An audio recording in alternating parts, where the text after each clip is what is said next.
Le 20 janvier 2025 marque le 64e anniversaire de l'armée malienne, célébrée comme le cœur battant de la souveraineté nationale, tant vantée par les Maliens et les autorités de la transition. Dans son discours, le général d'armée Assimi Goïta a rendu hommage au sacrifice des soldats tombés pour la patrie, tout en soulignant les progrès accomplis et les défis à venir. Ces dernières années, l'armée malienne a connu une transformation profonde, marquée par une montée en puissance notable. Les effectifs militaires ont été réorganisés, tandis que l'école de guerre du Mali a formé une nouvelle génération de leaders prêts à relever les défis actuels, selon les chefs de l'État. Le Mali a également investi dans des équipements modernes et des infrastructures militaires, posant ainsi les bases d'une armée mieux adaptée aux menaces contemporaines. Cette modernisation inclut la fabrication locale de munitions et l'installation d'unités spécialisées sur l'ensemble du territoire.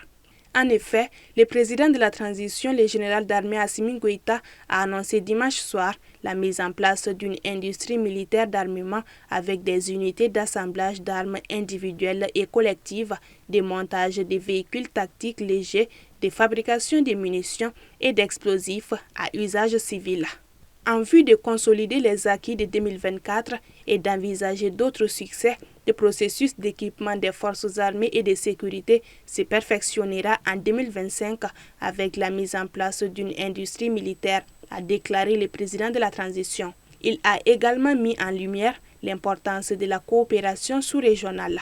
La Confédération des États du Sahel, regroupant le Mali, le Niger et le Burkina Faso, incarne cette volonté de mutualisation des efforts pour la sécurité et le développement.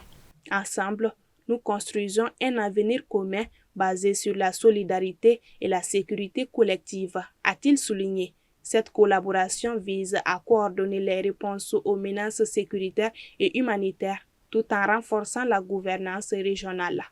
Cette nouvelle donne au sein des forces armées annonce de belles perspectives pour l'avenir, car depuis 2020, l'insécurité prévaut sur une large partie du territoire national.